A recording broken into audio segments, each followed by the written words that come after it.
Sean todos bienvenidos a este video donde vamos a analizar las posibles causas de la explosión de compresores que trabajan con refrigerante R32. En primer lugar, vamos a analizar las posibles causas de la explosión en estos compresores que operan con el refrigerante R32. Ya sabemos que ha reemplazado al refrigerante R410A. Recordemos que el R32 es un A2L, significa que es un refrigerante que es de una ligera flamabilidad, y vamos a compararlo con otros refrigerantes inflamables como el propano o el R290, que a pesar de ser un A3, que significa que es altamente inflamable, posee una tasa de accidentes mucho menores. En primer lugar, vamos a comenzar con las características de la autoignición de algunos de estos refrigerantes de tipo HC. Recordemos que la temperatura de autoignición o de autoinflamación es el mínimo valor de temperatura o a presión atmosférica a la cual un combustible, ya sea en estado líquido, sólido o gaseosos, que al estar en contacto con el aire, especialmente con el oxígeno, arde o flamea de forma espontánea sin requerir de una fuente de energía calorífica externa. En otras palabras, a esta temperatura se alcanza la energía de activación suficiente para que se inicie la reacción de combustión. Entonces vean que para este caso la autoignición es en presencia del oxígeno, en especial cuando tenemos estos combustibles o cuando tenemos estos refrigerantes en presencia del aire. Pero recuerden que el que hace la combustión en este caso es el oxígeno. Bueno, en este caso vamos a analizar que la temperatura de autoignición del R600A está alrededor de los 460 grados Celsius, la temperatura de autoignición del R290 en 470 grados Celsius, mientras que la temperatura de la autoignición del R32 está a unos 648 grados Celsius. Como podemos analizar, al ser este un A2L, tiene una temperatura de autoignición mucho mayor comparada con la que tienen estos refrigerantes R600A y R290, que son clasificación A3 o altamente inflamables. Entonces veamos a ver por qué razón estamos teniendo ciertos incidentes con este R32, mientras que la tasa de incidente con el R290 y con el R600A es bastante baja. Vamos a hacer un análisis, y este tiene que ver con respecto a los lubricantes de los compresores. En especial, en este caso vamos a analizar dos. Vamos a analizar el refrigerante mineral. En este caso vamos a ver que el refrigerante mineral, que es el que es usado por en este caso por el R290, tenemos aquí la temperatura de autoinflamación que analizamos anteriormente. Si es un 68, está en 198 grados Celsius, y si es un 32 está en 178 grados Celsius. Por lo general estos equipos utilizan un aceite con clasificación ISO 68, por tanto tendría una temperatura de autoignición en presencia del oxígeno de 198 grados Celsius, mientras que en el caso del R32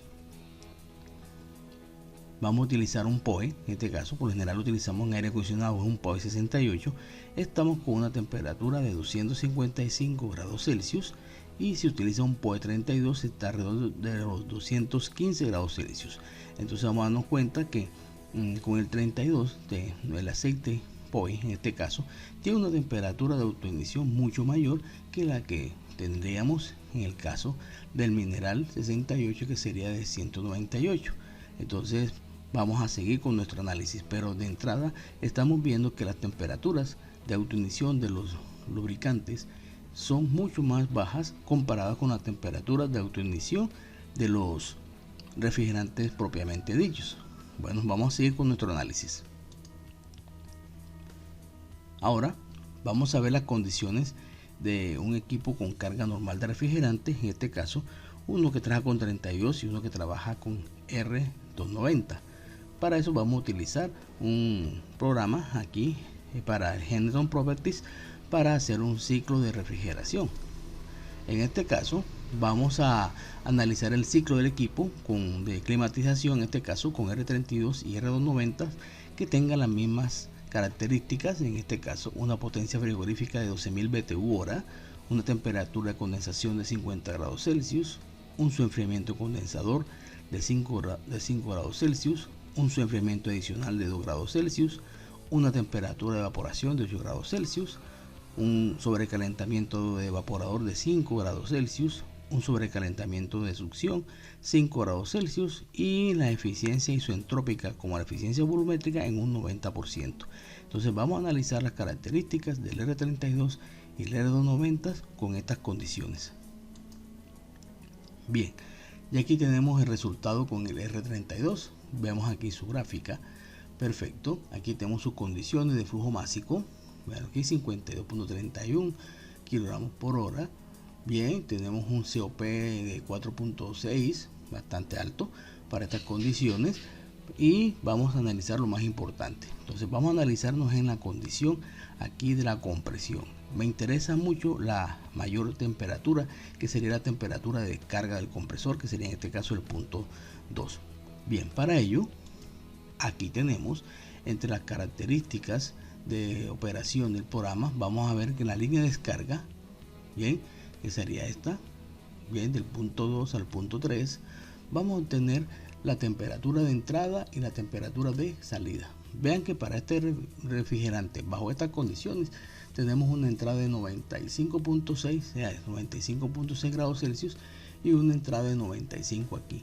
Entonces veamos que tenemos una temperatura relativamente alta de 95, pero estamos por debajo de unos 100 grados. Recuerden que en estos ciclos lo ideal es que estemos por debajo de los 110 grados Celsius para evitar la problema de integridad del aceite. Bien, entonces recordemos este dato, 95.6.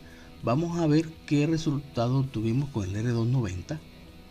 Vemos que aquí el R290 estamos observando, vea que el flujo másico es menor.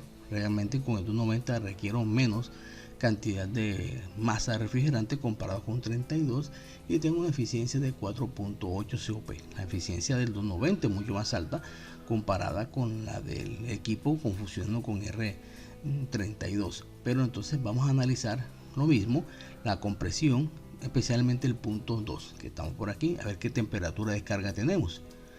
Y vamos a darnos cuenta en este caso que la temperatura en la misma, aquí analizando la línea de descarga, vemos que tenemos unos 65.7 grados Celsius y aquí en la salida, aquí sería en el punto 3, tendremos 65. Entonces vamos a darnos cuenta que la temperatura de descarga es mucho menor. Entonces vamos a hacer nuestros respectivos análisis con estos valores aquí. Entonces aquí tenemos una tabla, vemos la diferencia entre la descarga de un compresor con R32 y un R290 bajo las mismas condiciones. Vean que la diferencia es aproximadamente de unos 30 grados Celsius, una diferencia bastante grande de entrada. Entonces aquí podemos ver y a comenzar a sacar las primeras conclusiones. Vemos que a pesar de que este es un refrigerante que es A3, la temperatura de descarga es bastante baja desde ese punto de vista comparado con R32 que es un A2L. Entonces, sin embargo, bajo condiciones normales de operación nos mantenemos por debajo de los 100 grados Celsius. Entonces, con lo cual en estas condiciones de operación para ambos refrigerantes se mantiene la integridad de sus aceites. Pero ya de entrada aquí tenemos una gran diferencia que podemos explicar aquí.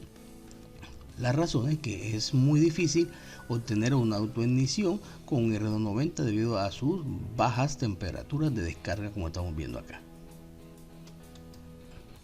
Bien, ahora vamos a colocar los equipos en una condición crítica, que es una condición en la cual vamos a tener una falta de refrigerante. Bien, para este caso, para la simulación, lo que hicimos fue variar dos parámetros acá. Bajamos la temperatura de evaporación en ambos ciclos e incrementamos los sobrecalentamientos, que es una consecuencia que nosotros tenemos cuando tenemos una falla de refrigerante. Entonces en este caso vamos a ver para el R32, vemos que tenemos que el punto 2 se ha desplazado más hacia la derecha. Vamos a ver en especial su temperatura de descarga que tendría bajo esta condición. Entonces aquí al analizar el dato, observamos que tenemos una temperatura de salida de 116 grados Celsius. aquí y entrando a 115 grados Celsius. Entonces vean que pasamos de una temperatura de 95 a 116. Estamos hablando que aproximadamente se nos ha incrementado la temperatura de descarga en unos 20 grados Celsius. Bien, vamos a ver qué pasó con el R290. Correcto, aquí tenemos los datos para el R290. Hicimos el mismo análisis con los mismos sobrecalentamientos. En este caso vamos a ver cómo fue nuestro resultado acá del punto 2. En este caso analicemos que para el R290 tengo una temperatura de salida en el punto 2 de 76.7 grados Celsius y aquí a la salida para entrar al condensador 75, aproximadamente un incremento de unos 12 grados Celsius. Allí como dice uno, un cálculo rápido. Entonces vamos a ver analizar estos resultados. Entonces aquí los tenemos, véanlo acá. Entonces ante una falta de refrigerante vemos que la temperatura de descarga para el R32 está en 116 y la del R290 76. Entonces ¿qué pasa? Veamos que a pesar que tenemos las temperaturas de autoignición, vemos que con estos resultados estas temperaturas están muy lejos de la temperatura de autoignición del refrigerante, pero recordemos en este caso que esa definición, estos valores, está a presión atmosférica. Las condiciones bajo presión ya son un poquito son diferentes, ¿cierto? Tenemos que analizarlo, pero me interesa ver la diferencia entre estos dos valores. Bien, por tanto, vamos a analizar ahora la temperatura de autoignición de cada aceite con la temperatura de descarga. Entonces vemos que las distancias o la diferencia entre estas temperaturas están bastante cerca comparada con la de la temperatura de autoignición. Y en este caso vemos el 290. El 290 sí está bastante lejos, mire, con esas condiciones, pero de este a este vemos que la distancia es una diferencia pues bastante cerca comparada con la de 648. Entonces por esta razón que estamos viendo aquí, vemos que la primera conclusión que obtenemos es que la falta de refrigerante en estos equipos es una condición crítica, en el sentido que me incrementan notablemente las temperaturas de descarga debido a que se incrementan los sobrecalentamientos, ¿sí? Como estamos observando acá. Pero sin embargo, como dice uno, estos valores están muy lejos de la temperatura de autoignición del refrigerante, pero estamos no muy lejos del punto de autoignición del aceite lubricante. Entonces aquí de entrada estamos sacando la primera conclusión, que la autoignición sucede con el aceite, más no con el refrigerante. Entonces esa es la primera conclusión que estamos observando aquí. Entonces vamos a seguir con nuestro análisis. Pero entonces, ¿qué otros factores intervienen para que se pueda alcanzar la temperatura de autoignición de los aceites en el compresor? Porque todavía sigue un poco elevada, ¿no? Entonces eso es lo que vamos a analizar a continuación. ¿Qué es lo que está pasando en el equipo para que nosotros lleguemos a esa temperatura de autoignición de ese aceite lubricante en el caso del R32? Bien, entonces vamos a hacer otras consideraciones muy importantes aquí. Entonces vemos que para el caso del R32, al tener una alta temperatura de descarga mayor de 110 grados Celsius, en este caso tenemos una animación donde estaríamos midiendo la temperatura, el aceite pierde sus propiedades. Entonces, como por ejemplo la viscosidad se disminuye notablemente, con lo cual se debe incrementar el rozamiento de las partes metálicas. Vemos que aquí tenemos una simulación de un pistón, ¿cierto? Entonces ese roce entre anillos me va a incrementar las temperaturas entre las partes metálicas y se me puede dar la formación de puntos calientes que pueden llegar sin problemas a tener valores más altos que la temperatura de refrigerante en la descarga, ¿cierto? Con lo que en este caso no sucede con el R290, ya que su temperatura de descarga permanece por debajo de los 90 grados y se mantiene la integridad del aceite. Entonces estamos viendo aquí una de las razones por las cuales tenemos pocos incidentes con el R290 o el propano desde el punto de vista de la autoignición, ya que sus temperaturas de descarga son mucho mucho menores que las comparadas con el R32 y por tanto estamos lejos de provocar una autoignición, en este caso con el R290. Pero con el R32 tenemos una condición que vamos a seguir analizando, porque realmente entonces el sobrecalentamiento vemos que para el R32 es una condición crítica. Vamos y seguimos con nuestro análisis.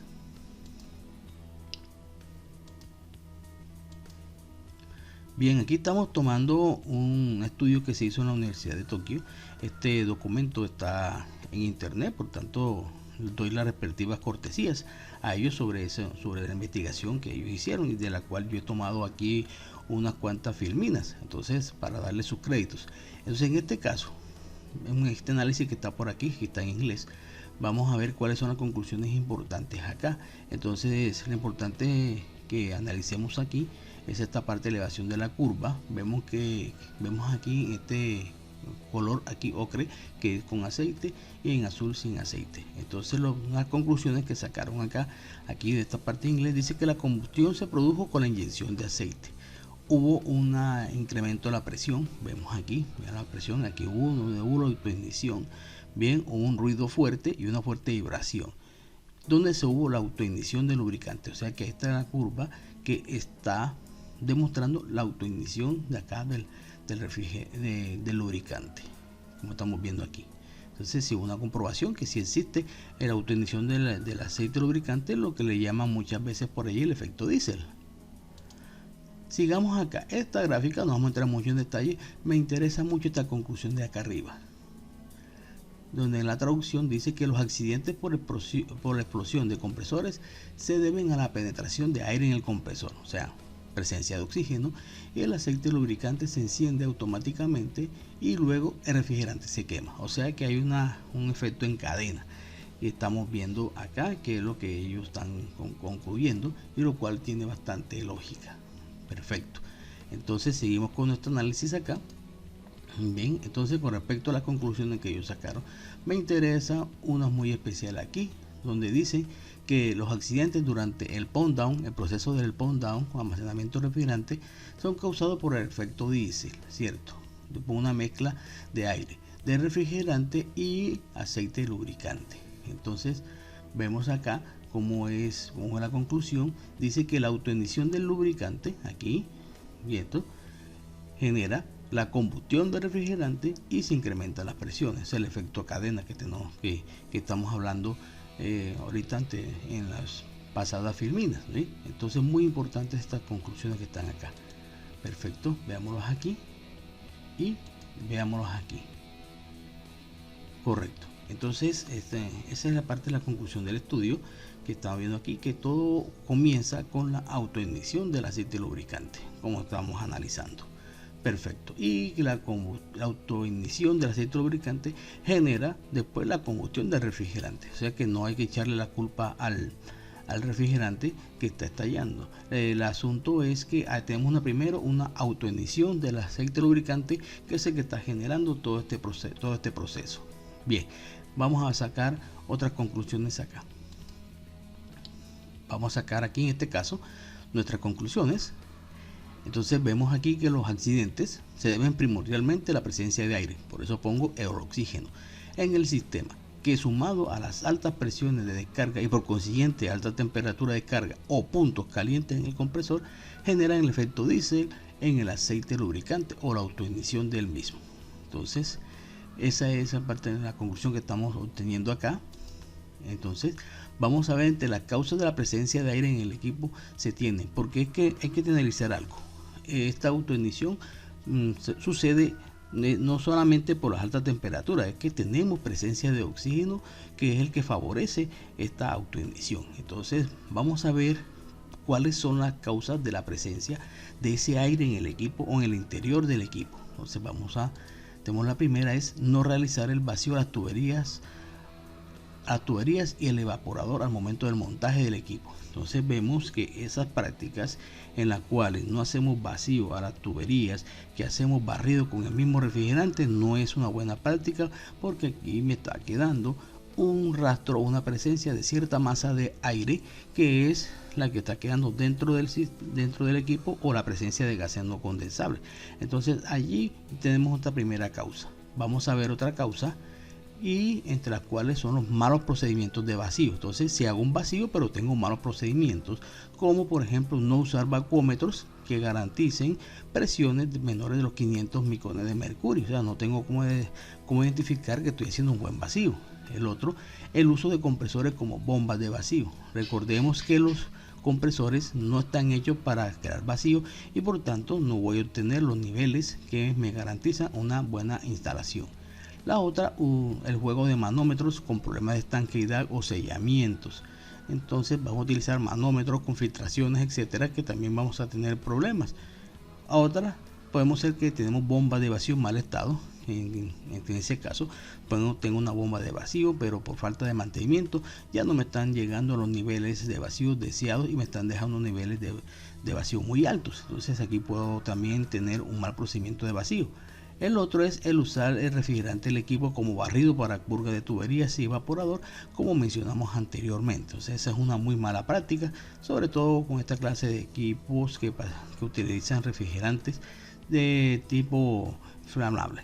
Bien, la otra es no verificar la presencia de fugas en uniones de tuberías o accesorios. Entonces aquí generalmente va para aquellos montajes en los cuales no utilizando ningún elemento, un vacuómetro, ninguna bomba exactamente, entonces hago barrido y no verifico la fuga. Entonces recuerden que por las fugas, y si hago un vacío, voy a tener entrada de aire en los equipos. Entonces veamos que todos estos malos procedimientos me están creando, y otros, la entrada o la presencia de aire en el interior de los equipos. Sigamos con nuestro análisis. Ya tengo en primer lugar análisis sobre la presencia del aire en los equipos. Ahora vamos a analizar las causas de generación de altas presiones y por ende altas temperaturas de descarga, así como la generación de puntos calientes en el compresor. ¿Qué me pueden generar estas condiciones? Entre ellos, como ya analizamos ahora mismo, la baja carga de refrigerante en el equipo, que incrementan los sobrecalentamientos, así como las temperaturas de descarga del compresor y temperaturas en la bobina del estator también. Entonces vemos aquí que una condición crítica es la baja carga de refrigerante en estos equipos.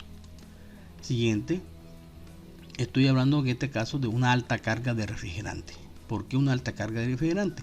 Porque yo al tener un exceso de refrigerante se incrementan las corrientes de trabajo y por ende las temperaturas de operación de las bobinas del compresor.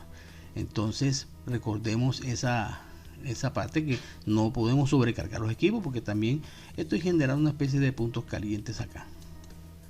La siguiente son las malas conexiones eléctricas. En este punto de vista, que no seleccioné el kit de arranque adecuado, no seleccioné el capacitor adecuado, que tengo los conectores eléctricos flojos. Entonces estas condiciones hacen que el compresor también incremente su corriente de operación y las temperaturas en la bobina del compresor. Problemas de lubricación.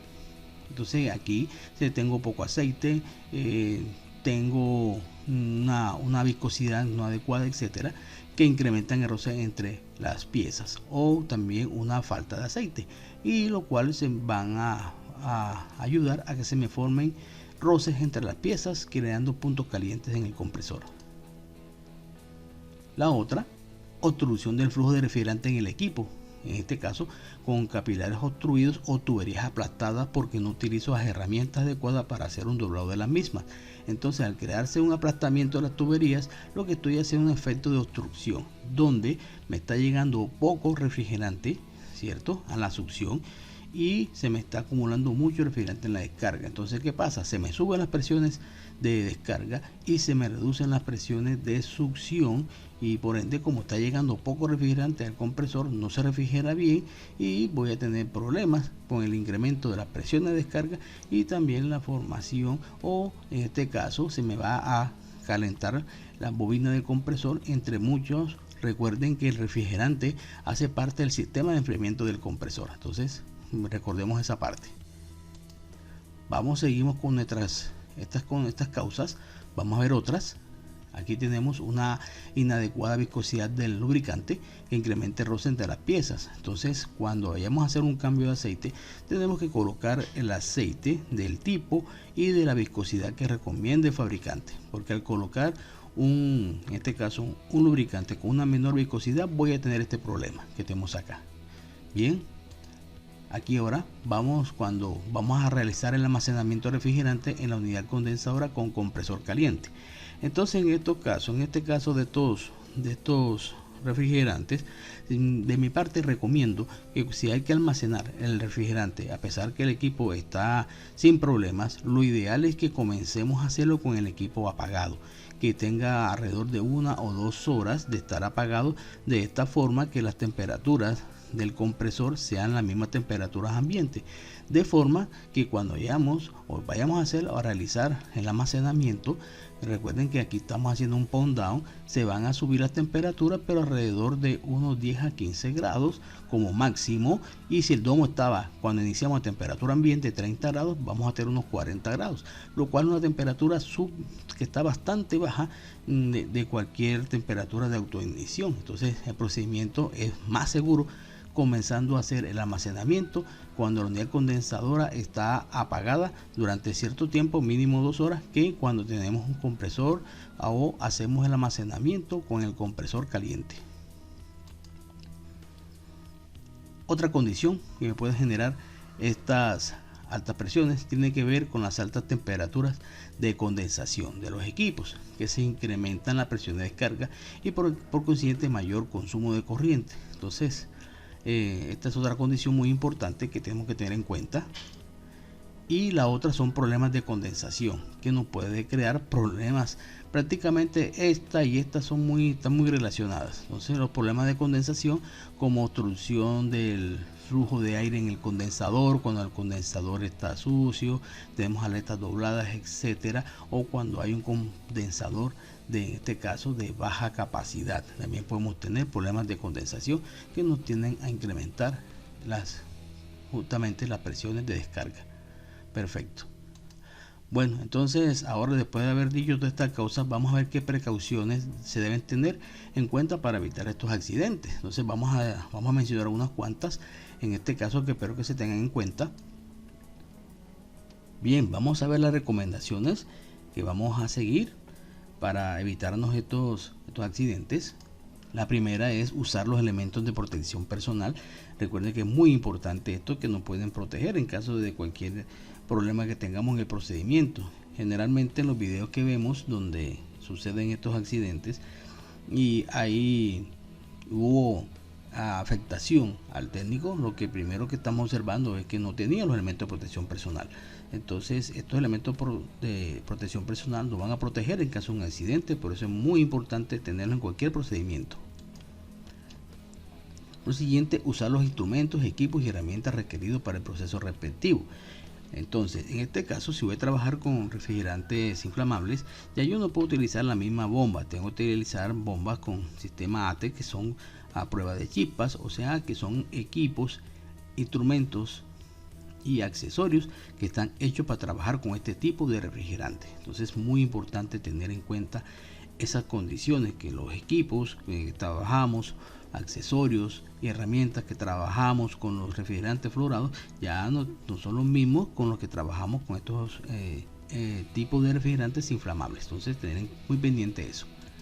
Lo otro, no solamente tener los equipos, herramientas y accesorios, sino tenerlos en óptimas condiciones, porque de nada me vale tener una bomba de vacío tipo ATES en muy malas condiciones. Entonces muy importante esto para la seguridad del proceso.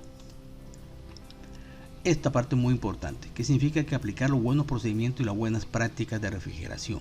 Entonces estos refrigerantes tienen unos procedimientos ligeramente diferentes a los que estamos acostumbrados con otros tipos de refrigerantes que son tipo A1 o no inflamables. Entonces tenemos que nosotros con esta parte como técnicos tenemos que entender que lo que hacía hace 20 años no es lo mismo que lo que estoy haciendo ahora, y porque el hecho de decir que yo hace 20 años lo vengo haciendo así significa que le va a estar operando de la misma forma con los equipos nuevos.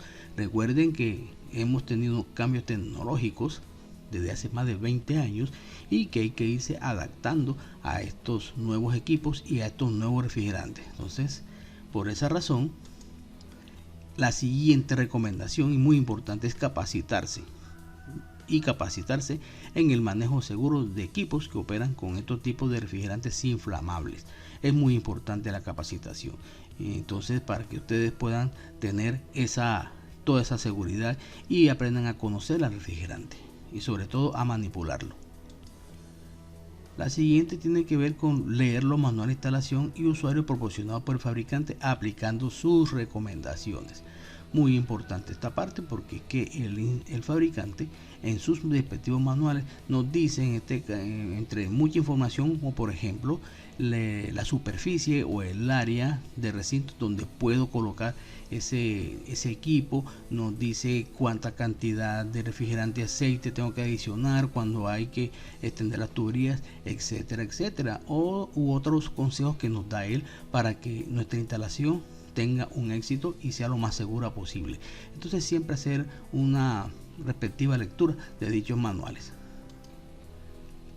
La otra tiene que ver mucho con el mantenimiento ya de un equipo instalado y en mantener la carga de refrigerante precisa del equipo y verificar las mismas con programas de verificación y carga. Hay unos programas o software que se pueden encontrar, aplicaciones Android o del otro sistema, en las cuales con ciertas medidas de temperatura yo puedo estar analizando cómo está la carga de refrigerante de mi equipo y mantenerlas en esas condiciones precisas para evitarnos una falta de refrigerante, un exceso de refrigerante que ya vemos que nos pueden causar variaciones en estos equipos.